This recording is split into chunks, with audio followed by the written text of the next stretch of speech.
read a book. Then you've got to organize, organize, organize. Then you got to write your thesis, write your thesis, write your thesis. Then you gotta write your details, write your details, write your details. Then you gotta wrap it up, wrap it up, wrap it up. Then you gotta hand it in, hand it in, hand it in. Then you gotta get it in, get it in, get it in, get it in.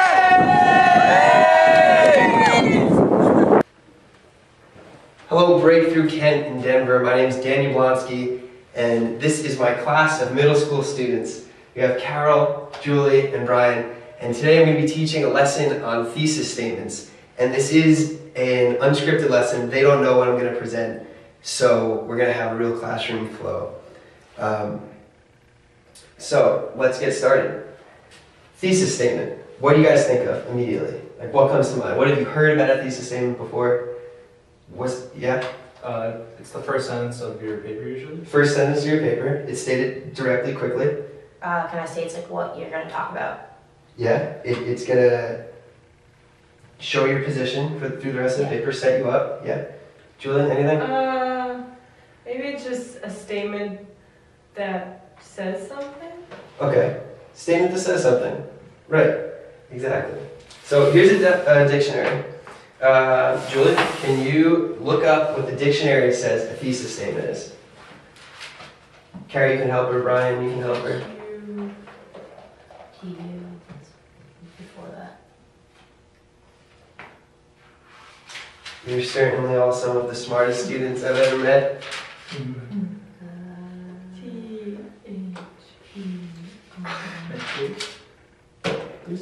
There you go. Alright, Julie, could you read aloud? What's that definition? A thesis is a position or proposition that a person advances and offers to maintain by argument. Okay, so that's kind of a complicated definition, but you have a position and then you have the argument. So we can break the thesis down into two main parts. You have a topic plus a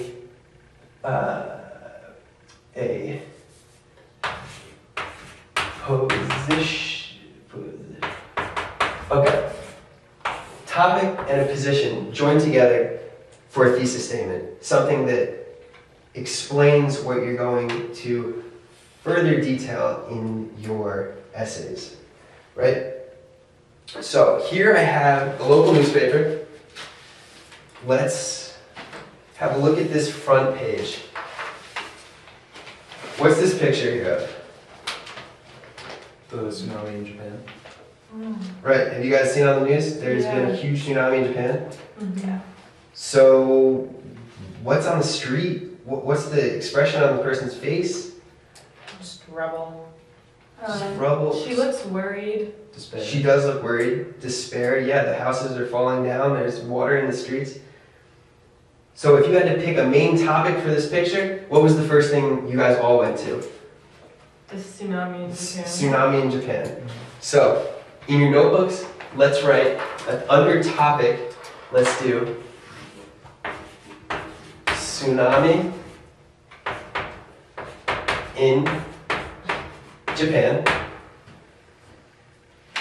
And now just a couple of positions about the tsunami in Japan. You can write them, as you write them, you can talk aloud. It was bad, tsunami was bad. Devastating. Bad, it was devastating. Caused a lot of damage. There's damage. Alright, so there we go. We have a topic and a couple positions right here. Tsunami in Japan was bad. If I were to write a thesis statement, I could use that. The tsunami in Japan was bad. And then the rest of my paper, I'm going to go on to talk about how the tsunami in Japan was bad. Now, next, I'd like you to copy this chart right here. So, start writing. It's a T-chart of the do and the don'ts of thesis writing. So if you want, you can label the chart, thesis writing. When you're writing a thesis, you do want to focus on the topic. You want to use exact language. You don't want to stray from the topic. And you want to take a stance. You want to involve yourself strongly in what you're writing about, because the more connected to your subject you are, the more personal, the more heartfelt, the more emotion is going to be in your paper. Some don'ts: having a weak statement, having a narrow-minded position, because your position is not the only position out there, and then having it drawn out. You want a thesis to be to the point. So let's look at this statement here. The tsunami in Japan was bad. Carol, pick one of these, do's or don'ts, and explain how this statement might do that and might not do that. Well, it's kind of just weak. It's not really exact. Like, bad can be interpreted in a lot of different ways. Yeah, bad to somebody might not be bad to another person. So I think that the language here is not exact. It's some weak language. So we have 1 mark for don't. Brian? Well, it's not too specific, I'd say also. I mean, it's bad, but, you know, it could be a little more detailed, I think. All right, so maybe it's a little narrow-minded. You might not have a full range. All the details. All the details. So that's 2 for bad. 1 more. How about something good that is in this thesis statement? It's pretty exact. It shows exactly what they think of the tsunami. Well, yeah, in terms of a person's belief, it definitely directly states the belief, right? There's no extra words in there. Mm-hmm. So there's a good do. What do you think, you can talk amongst yourselves, what do you think we could do to make a better thesis statement? So just have a little discussion. Well, we can change bad to something more specific, Definitely, yeah. maybe encompassing more. Mm-hmm. All right, so then we're going to try to do a thesis statement that encompasses more and that somebody might have more connection to, more personal connection to, than just bad. So let me erase our first thesis statement, which we're all pretty much agreeing on wasn't the best. So how are you guys going to focus on the topic, use exact language, and take a real stance in it? How about the tsunami in Japan? I think the tsunami in Japan is something that devastated thousands of homes and calls for lots of external help. So there I have a position, it's strong, it's directly stated. Carol, what would like a really what is something that you feel strongly about the tsunami in Japan? Well, the tsunami destroyed and caused a lot of damage, so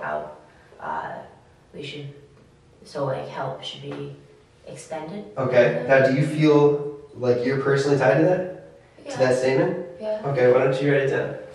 Brian, do you have something you're tied to? Yeah, I guess, I mean, I would say that the tsunami in Japan was devastating because it cost thousands of lives. So. Okay, write that down. The tsunami in Japan was devastating because thousands of lives were lost.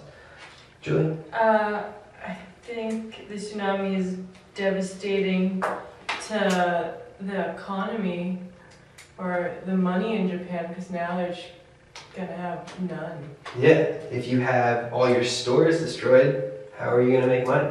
So you might want to write that the tsunami in Japan is going to cause a lot of economic trouble.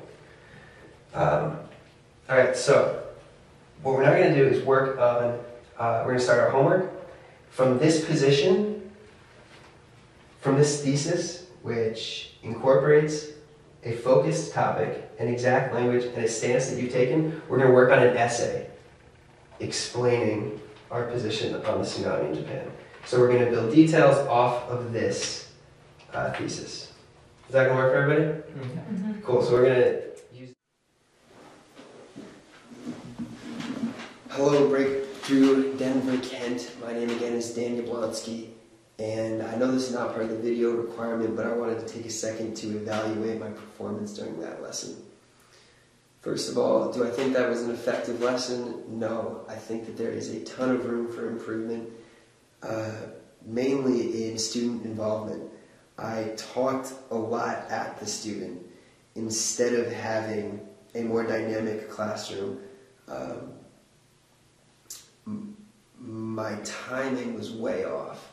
I had originally planned to do 2 different exercises to work on the transition from poor thesis to a better functioning thesis, but I'm watching my stopwatch go by and all of a sudden I'm way over. So that made my transition at the end of the video poor. I couldn't really wrap up the subject to move on. I spelled tsunami wrong. Little things like that that just are unacceptable. You're the teacher, you're the role model, and I need to be aware of those things. What did I do well? I think I spoke with a level of commitment to the topic. I had gone over the lesson enough times that I knew the course that it was going to take, but again, anytime I ran it, I was able to fit everything into 7 minutes. When you have the dynamic of students, I was just waiting too long. I was waiting for everybody to answer when that wasn't necessary to move the class forward, and it may have put students on the spot to come up with some answers that they weren't completely comfortable with. I think my outline, if I had time to carry out the whole class, it was a good outline. I had my hook, my objectives stated, the points that I wanted to make in the practice to get the performance out of the student, but again, no, I didn't set the time up correctly to get that all done. So, poor lesson, room for improvement, but that's what it is. That's a growing experience. So, thank you for watching the video. Thank you for letting me submit this video. And I look forward to talking to everybody there soon. Great. Bye.